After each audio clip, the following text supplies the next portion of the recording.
नमस्कार, vision IAS के news today के इस अंक में आप सभी का स्वागत है। इस अंक में हम आपके लिए लेकर आए हैं यूपीएससी परीक्षा की दृष्टि से महत्वपूर्ण कुछ अहम खबरें। इस अंक के साथ मैं हूँ दिव्या सिंह। आइए सबसे पहले बात करते हैं इस अंक की हेडलाइंस के बारे में। फसाई ने खाद्य सुरक्षा और मानक, खाद्य उत्पाद मानक एवं खाद्य सहयोज्य संशोधन विनियम मसौदा विनियम के प्रावधानों को लागू किया। भारत आ रहे एक मालवाहक जहाज को हूती विद्रोहियों ने लाल सागर में हाईजैक किया। दूसरी भारत ऑस्ट्रेलिया 2+2 मंत्री स्तरीय वार्ता नई दिल्ली में आयोजित हुई। चीन ने हाइपरसोनिक हथियारों से लैस दुनिया का पहला नियर स्पेस कमांड बनाया। नासा इंटरनेशनल स्पेस स्टेशन के लिए atmospheric wave experiment mission launch करेगा। अंतर्राष्ट्रीय क्रिकेट परिषद ने अंतर्राष्ट्रीय महिला क्रिकेट प्रतिस्पर्धाओं में ट्रांसजेंडर खिलाड़ियों के भाग लेने पर प्रतिबंध लगा दिया। और आइए अब खबरों पर विस्तार से चर्चा करते हैं। फसाई ने खाद्य सुरक्षा और मानक, खाद्य उत्पाद मानक एवं खाद्य सहयोज्य संशोधन विनियम मसौदा विनियम के प्रावधानों को लागू किया। भारतीय खाद्य सुरक्षा और मानक प्राधिकरण फसाई ने खाद्य सुरक्षा एवं मानक अधिनियम 2006 के तहत संशोधन विनियमों का मसौदा अधिसूचित किया था। अब फोर्टिफाइड चावल के दानों के निर्माण के लिए विटामिन और खनिज प्रीमिक्स में सूक्ष्म पोषक तत्वों की मात्रा से संबंधित इस संशोधन विनियमों के प्रावधान को लागू किया गया है। इससे राष्ट्रीय फोर्टिफिकेशन कार्यक्रम को मजबूती मिलेगी। फोर्टिफिकेशन का मतलब है चावल, गेहूं, तेल, दूध और नमक जैसे मुख्य खाद्य पदार्थों की पोषण क्षमता को बेहतर बनाना। इसके लिए उनमें महत्वपूर्ण विटामिन और खनिजों को मिलाया जाता है। राइस फोर्टिफिकेशन का मतलब है जो सामान्य चावल है उसका अगर 100 किलो है तो उसमें 1 किलो FRK मिलाना। FRK फसाई द्वारा निर्धारित सूक्ष्म पोषक तत्वों जैसे कि आयरन, फोलिक एसिड और विटामिन B12 से युक्त होंगे। चावल फोर्टिफिकेशन के लिए कोटिंग, एक्सट्रूजन और डस्टिंग तकनीकों का उपयोग किया जाता है। भारत में एक्सट्रूजन तकनीक का उपयोग किया जाता है। इस तकनीक में मिल के चावलों का चूर्ण बनाया जाता है और फिर विटामिन तथा खनिजों वाले पूर्व मिश्रण के साथ मिलाया जाता है। मिल में चोकर और छिलका हटाने के बाद जो चावल मिलता है उसे मिल्ड राइस कहते हैं। फोर्टिफिकेशन के जरिए कुपोषण से निपटा जा सकता है और इन पहलों के तहत फोर्टिफाइड चावल का वितरण किया जा रहा है, जैसे कि सक्षम आंगनवाड़ी एवं पोषण 2.0 योजना। सार्वजनिक वितरण प्रणाली के तहत चावल के फोर्टिफिकेशन और उसके वितरण पर केंद्र प्रायोजित प्रायोगिक योजना। फोर्टिफाइड खाद्यों की पहचान करने के लिए फसाई ने +F लोगो जारी किया है। हालांकि ऐसा नहीं है कि फोर्टिफाइड चावल के लाभ ही हैं। इससे संबंधित कुछ मुद्दे भी सामने आए हैं, जैसे कि थैलेसीमिया और सीकल सेल एनीमिया से पीड़ित लोगों के लिए फोर्टिफाइड चावल हानिकारक हो सकता है। फोर्टिफाइड चावल में आयरन होता है 8 से 20 प्रति 100 ग्राम। विटामिन B9 यानी फोलिक एसिड 45 से 55 मिलीग्राम होता है प्रति 100 ग्राम पर। वहीं B12 यानी साइनोकोबालामिन 0.45 से 0.55 मिलीग्राम होता है प्रति 100 ग्राम। ये पेपर 3 का बेहद अहम टॉपिक है। इसे आप सब्सिडी टॉपिक के अंतर्गत पढ़ सकते हैं, जहां पब्लिक डिस्ट्रीब्यूशन सिस्टम के बारे में बात की गई है। इसकी विशेषताओं, कार्यों, सीमाओं, इन सब के बारे में पूछा गया है। तो वहां पर आप PDS, टारगेटेड PDS और एक कदम और आगे बढ़ते हुए फोर्टिफिकेशन की बात लिख सकते हैं। इससे आपके मेंस आंसर राइटिंग में और ज्यादा वजन आएगा और बेहतर आंसर राइटिंग की वजह से आपको अच्छे नंबर मिलेंगे। तो आप इन पॉइंट्स को जरूर नोट कीजिएगा और अपने आंसर राइटिंग में यूज कीजिएगा इनका।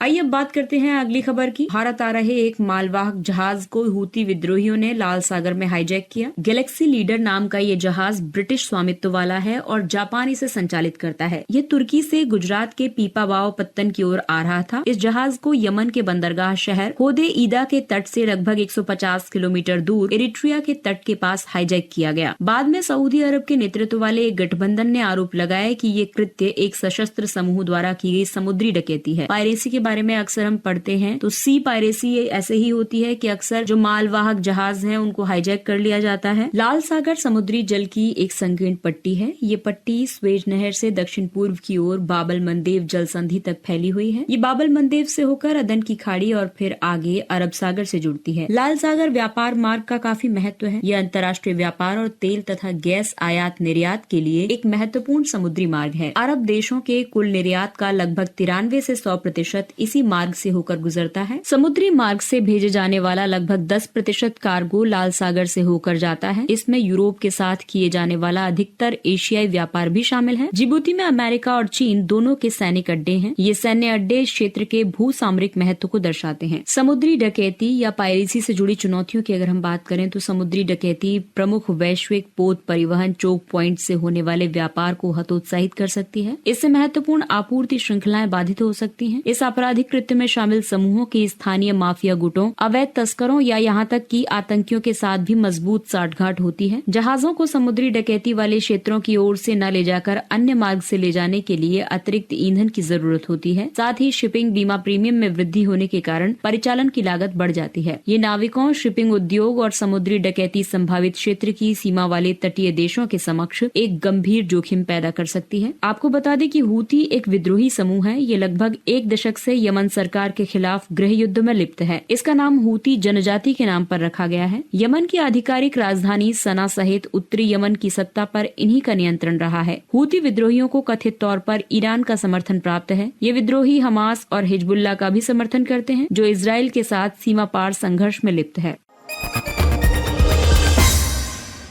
दूसरी भारत ऑस्ट्रेलिया 2+2 मंत्री स्तरीय वार्ता नई दिल्ली में आयोजित हुई। हाल ही में भारत के रक्षा मंत्री और विदेश मंत्री ने अपने ऑस्ट्रेलियाई समकक्षों के साथ इस बैठक की सह अध्यक्षता की। बैठक में इंडो पैसिफिक क्षेत्र के लिए मजबूत भारत ऑस्ट्रेलिया रक्षा साझेदारी के महत्व को रेखांकित किया गया। साथ ही इन देशों के बीच सूचना के आदान प्रदान, रक्षा अनुसंधान आदि में सहयोग बढ़ाने का भी आह्वान किया गया। भारत और ऑस्ट्रेलिया के बीच रणनीतिक समन्वय काफी जरूरी है। हिंद प्रशांत क्षेत्र में स्थित ये दोनों लोकतांत्रिक देश बहुलवादी समाज और बाजार अर्थव्यवस्था वाले देश हैं। दोनों देश हिंद प्रशांत क्षेत्र के लिए एक साझा दृष्टिकोण रखते हैं। इसके तहत दोनों इस क्षेत्र में एक स्वतंत्र, खुली, समावेशी और लचीली नियम आधारित व्यवस्था स्थापित करने का प्रयास करते हैं। Australia India Indo Pacific oceans initiative partnership हिंद प्रशांत क्षेत्र में समुद्री सहयोग को आकार देने में मदद करती है। ऑस्ट्रेलिया, भारत और जापान ने सप्लाई चेन रेजिलियंस इनिशिएटिव शुरू किया है। इसका उद्देश्य इस क्षेत्र में आपूर्ति श्रृंखला में विविधता लाना है। इसके अलावा चीन की बढ़ती आक्रामकता से निपटना दोनों देशों के साझा हित में है। ये दोनों देश जापान और अमेरिका के साथ क्वाड के सदस्य हैं। द्विपक्षीय रणनीतिक साझेदारी को 2020 में व्यापक रणनीतिक साझेदारी तक बढ़ा दिया गया था। मुख्य रक्षा सहयोग के तहत मिलिट्री लॉजिस्टिक सपोर्ट एग्रीमेंट किया गया। ये बेहतर लॉजिस्टिक सहयोग की सुविधा प्रदान करता है। इसके अलावा defence science technology implementing arrangement शुरू किया गया। ये दोनों देशों के रक्षा अनुसंधान संगठनों के बीच वार्ता को सुगम बनाता है। वहीं information fusion centre Indian Ocean region IFC IOR liaison officer, ये अधिकारी समुद्री स्थिति जन्य जागरूकता बढ़ाने के लिए कार्य करता है। साथ ही दोनों देशों के बीच संयुक्त सैन्य अभ्यास भी होते हैं, जैसे कि ऑसिनडेक्स, मालाबार, ऑस्ट्रा हिंद, पिच ब्लैक आदि। सहयोग के अन्य क्षेत्रों में साइबर सुरक्षा, समुद्री व्यापार सुरक्षा आदि शामिल है। और आइए बात करते हैं अंतरिक्ष क्षेत्र की। ये पेपर 3 का टॉपिक है, विज्ञान एवं प्रौद्योगिकी क्षेत्र से। नासा इंटरनेशनल स्पेस स्टेशन के लिए atmospheric wave experiment mission launch करेगा। AWE यानी एटमॉस्फेरिक वेव एक्सपेरिमेंट नासा का एक महत्वपूर्ण प्रयोग है। इसे पृथ्वी के वायुमंडल और अंतरिक्ष के मौसम के बीच अंतरक्रिया का अध्ययन करने के लिए डिजाइन किया गया है। इसके तहत एयर ग्लो की जांच की जाएगी। इससे पृथ्वी के ऊपरी वायुमंडल में अंतरिक्ष के मौसम को निर्धारित करने वाले बलों के बारे में पता चलेगा। एयर ग्लो का मतलब है पृथ्वी के वायुमंडल में प्रकाश के वर्ण क्रम बैंड से। ये मेसोपॉज की परत पर वायुमंडलीय गुरुत्वाकर्षण तरंगों का मापन भी करेगा। आपको बता दें कि मेसोस्फीयर और थर्मोस्फीयर के बीच की सीमा को मेसोपॉज कहा जाता है। ये भूसतह से लगभग 87 किलोमीटर की ऊंचाई से शुरू होती है। एटमॉस्फेरिक ग्रेविटी वेव्स तब बनती हैं जब उत्प्लावन के कारण पवन ऊपर की ओर उठती है और गुरुत्वाकर्षण इसे वापस नीचे की ओर खींचता है। ऊपर की ओर पवन की गति बादलों के निर्माण में सहायक होती है, जबकि नीचे की ओर पवन की गति आकाश को स्वच्छ करती है। ये तरंगे अलग अलग प्रक्रियाओं से उत्पन्न होती हैं। इन प्रक्रियाओं में पहाड़ों पर बहने वाली वायु, संवहन और वाताग्र प्रणाली शामिल हैं। वे तरंगे वायुमंडल के अलग अलग भागों को संबद्ध करने का कार्य करती हैं, यानी जोड़ने का काम करती हैं, जैसे कि भूसतह पर आने वाले तूफान के कारण आयन मंडल में परिवर्तन हो सकता है। अंतरिक्ष का मौसम सूर्य और पृथ्वी के बीच अंतरिक्ष पर्यावरण में बदलाव को व्यक्त करता है। सूर्य अंतरिक्ष के मौसम के निर्धारण का प्राथमिक स्रोत है। अंतरिक्ष के मौसम में व्यापक बदलाव के लिए उत्तरदायी कारण आमतौर पर सौर ज्वालाएं और उसके बाद उत्पन्न भूचुंबकीय तूफान है। अंतरिक्ष का मौसम पावर ग्रिड, रेडियो या उपग्रह आधारित संचार, नेविगेशन के परिचालन और ग्लोबल पोजिशनिंग सिस्टम को प्रभावित कर सकता है। वायुमंडलीय गुरुत्वाकर्षण तरंगों के अध्ययन का महत्व इसलिए भी है क्योंकि ऊपरी वायुमंडल में गुरुत्वाकर्षण तरंगे, जेट स्ट्रीम, ध्रुवीय भंवर और अन्य परिघटनाओं के साथ कैसे अंतरक्रिया करती है, इसकी बेहतर समझ मौसम के बेहतर पूर्वानुमान और जलवायु मॉडल के विकास के लिए महत्वपूर्ण सिद्ध हो सकती है।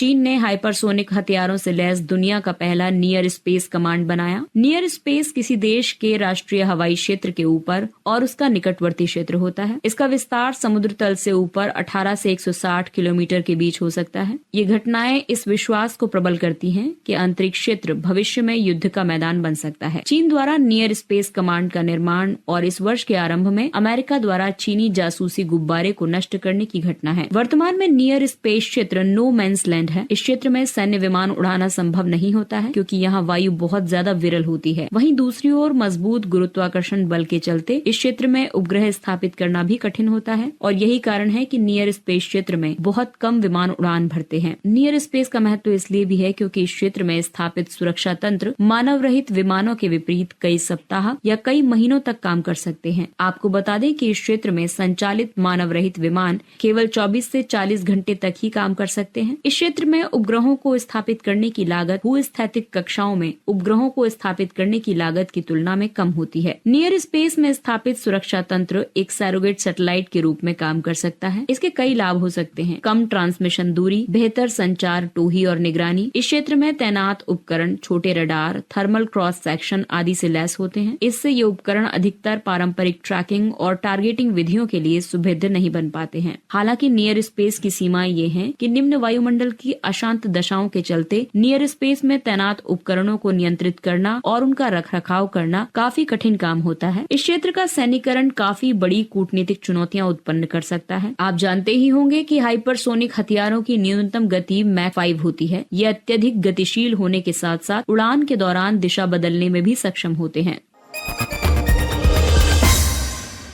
और अगली खबर पेपर 1 से संबंधित है। ये सुभेद्य वर्ग LGBTQ समुदाय से संबंधित है। अंतर्राष्ट्रीय क्रिकेट परिषद ICC ने अंतर्राष्ट्रीय महिला क्रिकेट प्रतिस्पर्धाओं में ट्रांसजेंडर खिलाड़ियों के भाग लेने पर प्रतिबंध लगा दिया है। ICC ने मेल प्यूबर्टी हासिल कर चुके क्रिकेटर्स को अंतर्राष्ट्रीय महिला क्रिकेट प्रतिस्पर्धाओं में खेलने से रोक दिया है, भले ही ऐसे खिलाड़ी जेंडर रीअसाइनमेंट सर्जरी के जरिए पुरुष से महिला बने हों। मेल प्यूबर्टी का मतलब है पुरुषों में किशोरावस्था में होने वाले शारीरिक या लैंगिक बदलाव। ICC क्रिकेट के लिए वैश्विक शासी निकाय है। इसका मुख्यालय संयुक्त अरब अमीरात दुबई में है। जेंडर रीअसाइनमेंट सर्जरी को लिंग परिवर्तन सर्जरी भी कहा जाता है। ये सर्जरी जेंडर डिस्फोरिया से ग्रस्त व्यक्तियों को उनके वांछित जेंडर में बदलने के लिए की जाती है। जेंडर डिस्फोरिया एक ऐसी स्थिति होती है जिसमें व्यक्ति अपने जन्मजात जेंडर या फिर स्वयं की सेक्सुअल आइडेंटिटी को लेकर दुविधा महसूस करता है, यानी कि किसी पुरुष द्वारा स्वयं की सेक्सुअल आइडेंटिटी महिला के रूप में महसूस करना। ICC की नई नीति कई सिद्धांतों पर आधारित है। महिलाओं की भागीदारी वाले खेलों की सत्यनिष्ठा बनाए रखना, महिला खिलाड़ियों की सुरक्षा सुनिश्चित करना, अंतर्राष्ट्रीय खेलों में निष्पक्षता सुनिश्चित करना और प्रतिस्पर्धाओं में समावेशन सुनिश्चित करना। खेलों में ट्रांसजेंडर्स को अनुमति देने पर काफी वाद विवाद हुआ। ये वाद विवाद महिलाओं की भागीदारी वाली खेल स्पर्धाओं में समावेशन के लिए संतुलन स्थापित करने, खेल में निष्पक्षता बनाए रखने तथा खिलाड़ियों की सुरक्षा पर केंद्रित रहे हैं। प्यूबर्टी के दौरान शरीर क्रिया विज्ञान या शारीरिक संरचना में परिवर्तन से खेलों में प्रदर्शन में महत्वपूर्ण लाभ मिल सकता है। आपको बता दें कि खेल स्पर्धाओं में ट्रांसजेंडर व्यक्तियों को अनुमति देने के नियम सभी खेल संघों में एक समान नहीं है। उदाहरण के लिए वर्ल्ड एथलेटिक्स के मुताबिक खेल आयोजनों में महिला वर्ग में भाग लेने के लिए डिफरेंसेस इन सेक्स डेवलपमेंट वाले एथलीट्स को 24 महीने की अवधि तक अपना टेस्टोस्टेरोन 2.5 नैनोमोल प्रति लीटर के स्तर पर बनाए रखना होता है। DSD यानी डिफरेंसेस इन सेक्स डेवलपमेंट एक ऐसा विकार है जिसमें किसी व्यक्ति के शरीर के लैंगिक विकास लक्षण एक सामान्य पुरुष या महिला के विकास से मेल नहीं खाते हैं। टेस्टोस्टेरोन मांसपेशियों के आकार, क्षमता और हीमोग्लोबिन के स्तर को बढ़ाकर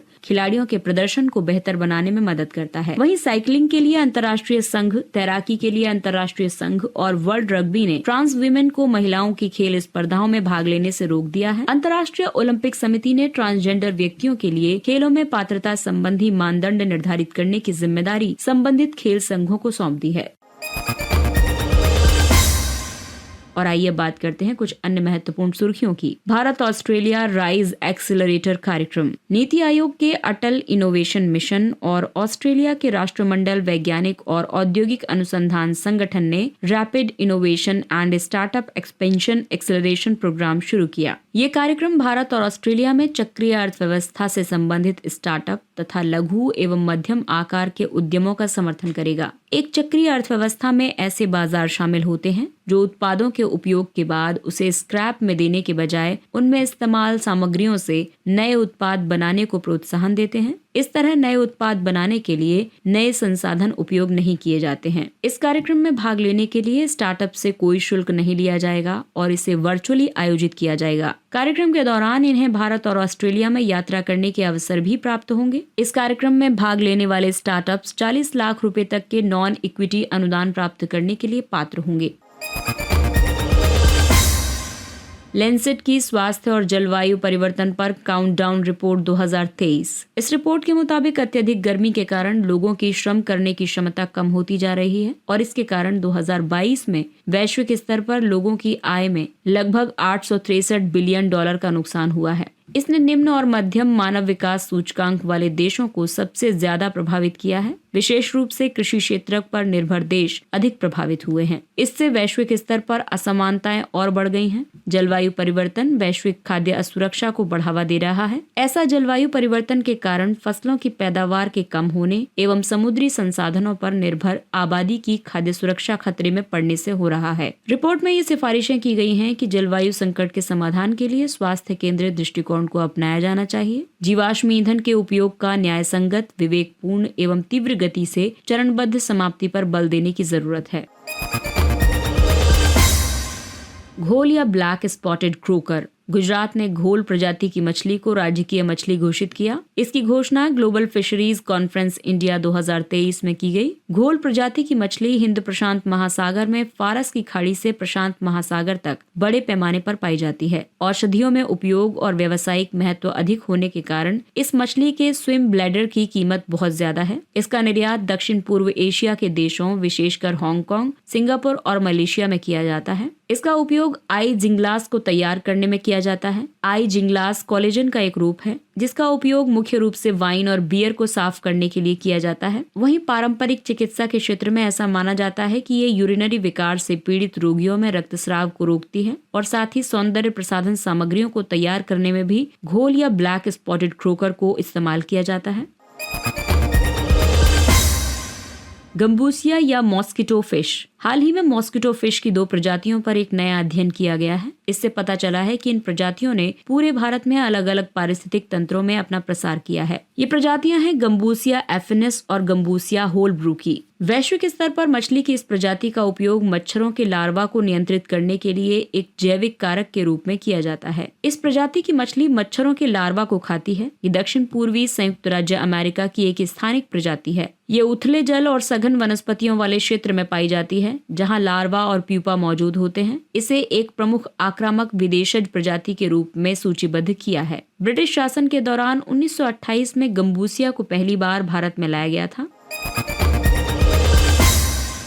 एपिडर्मिस में हीमोग्लोबिन। हाल ही में किए गए एक अध्ययन में एपिडर्मिस में हीमोग्लोबिन की उपस्थिति का पता चला है। एपिडर्मिस त्वचा की सबसे बाहरी परत होती है। ये बाहरी वातावरण के विरुद्ध एक सुरक्षात्मक अवरोध के रूप में कार्य करती है। ये 5 उप परतों से मिलकर बनी होती है जो त्वचा की सतह का लगातार पुनर्निर्माण करने के लिए एक साथ काम करते हैं। एपिडर्मिस में पाई जाने वाली विभिन्न कोशिकाएं हैं केराटिनोसाइट्स, मेलानोसाइट्स, लैंगरहैंस कोशिकाएं और मर्केल कोशिकाएं। हीमोग्लोबिन लाल रक्त कोशिकाओं में पाया जाने वाला एक प्रोटीन है। एपिडर्मिस के केराटिनोसाइट्स में हीमोग्लोबिन की उपस्थिति पाई गई थी। ये शरीर में ऑक्सीजन और CO2 के परिवहन, एंटीऑक्सीडेंट गुण प्रदर्शित करने और संभावित रूप से सुरक्षात्मक अवरोध के रूप में योगदान देता है।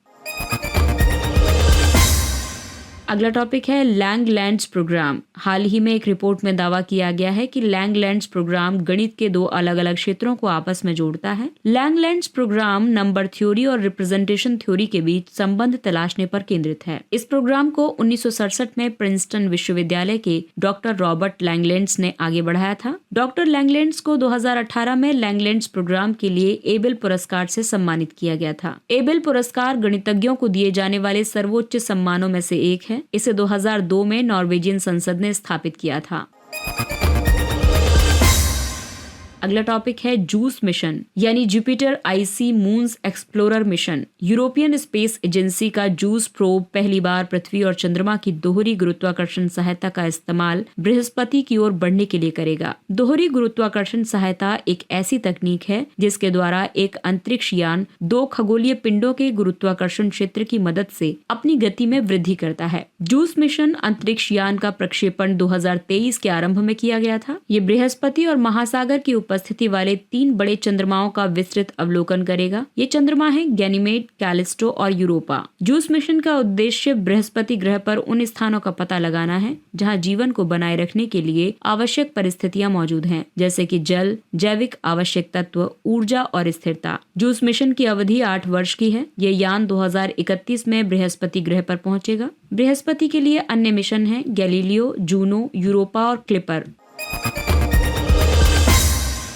आयन मंडल। सुदूर आकाश गंगाओं में गामा रे बर्स्ट ने पृथ्वी के आयन मंडल को प्रभावित किया है। गामा रे बर्स्ट गामा किरण प्रकाश के अल्पकालिक शक्तिशाली विस्फोट हैं। ये गामा किरणें प्रकाश का सबसे ऊर्जावान रूप हैं। इन विस्फोटों की अवधि कुछ मिलीसेकंड से लेकर कुछ मिनट्स तक हो सकती है। गामा रे विस्फोट की चमक सामान्य सुपरनोवा विस्फोट की तुलना में सैकड़ों गुना ज्यादा होती है। आयन मंडल पृथ्वी की सतह से 50 से 400 मील ऊपर विस्तारित है। ये परत पृथ्वी के निम्न वायुमंडल और अंतरिक्ष के निर्वात के बीच एक सीमा का निर्माण करती है। इसमें विद्युत आवेशित गैसें होती हैं जिन्हें प्लाज्मा कहा जाता है। इस परत में अंतर्राष्ट्रीय अंतरिक्ष स्टेशन सहित कई उपग्रह कार्यरत हैं। आयन मंडल संचार के लिए महत्वपूर्ण है। ऐसा इसलिए है क्योंकि ये संचार और नेविगेशन के लिए उपयोग की जाने वाली रेडियो तरंगों को परावर्तित और संशोधित करता है।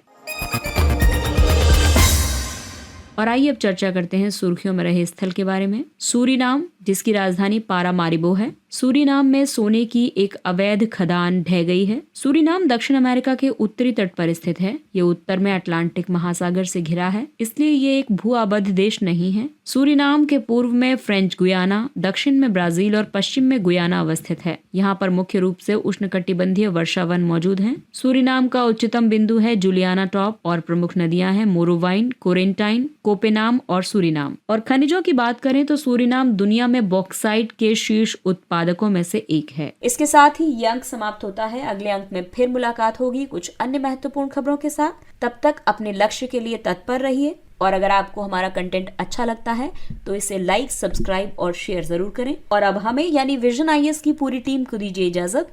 नमस्कार।